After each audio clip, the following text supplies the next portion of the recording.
ఈరోజు మొన్ననే చూసాం తిరువూరు ఎన్నిక. ఇప్పుడు కూడా జరుగుతూ ఉంది. ఇన్ఫ్యాక్ట్ తిరువూరు ఎన్నిక చూస్తే ఆశ్చర్యం కలిగించే నెంబర్సు. ఎందుకు ఎన్నికలు చేస్తూ ఉన్నారో కూడా ఎవరికి అర్థం కాదు.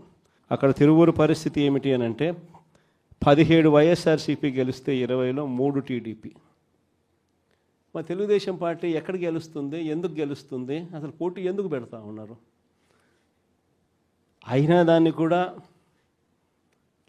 లాగేసుకోవాలి అని చెప్పి తాపత్రయంతో బలవంతం చేసి ప్రలోభాలు పెట్టి 17 మందిలో నుంచి ఒక 5 మందిని లాక్కొని చివరికి వైసీపీ 12, తెలుగుదేశం పార్టీ 8కి వచ్చినారు.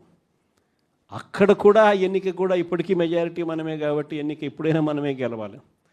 ఆ ఎన్నిక కూడా జరగకోకుండా ఏకంగా పోలీసుల ఆధ్వర్యంలో ఎన్నిక ఆపుతూ ఉన్నారు. మన వాళ్ళందరినీ హౌస్ అరెస్టు, వాళ్ళందరినీ రోడ్ల మీదకి తీసుకొచ్చి నిలబెట్టినారు. ఈరోజు హౌస్ మోషన్, కోర్టులో హౌస్ మోషన్ ఈరోజు మనం మూవ్ చేసి ఈరోజు ఆ ఎన్నికకి సంబంధించి ప్రొటెక్షన్ ఇచ్చి పోలీసు వాళ్ళని తీసుకొని పోయి ఎన్నిక జరిపించమని చెప్పి కోర్టులు చెప్తే ఆ ఎన్నిక జరుగుతుందో జరగదో కూడా ఇంకా తెలియదు. నరసరావుపేట 17 వైసీపీని గెలిచింది. ఈరోజు వైసీపీ 13, తెలుగుదేశం పార్టీ ఈరోజు 3, ఒకరు చనిపోయినారు.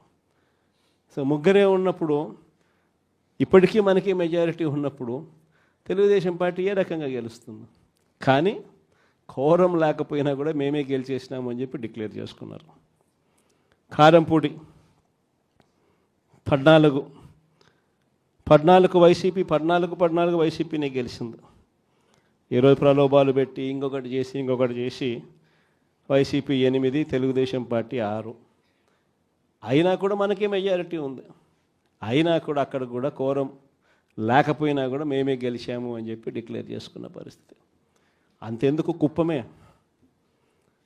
మున్సిపాలిటీ దగ్గర నుంచి మొన్న జరిగిన రామకుప్పం ఉప ఎన్నిక దాకా కూడా ఎక్కడ చూసుకున్నా కూడా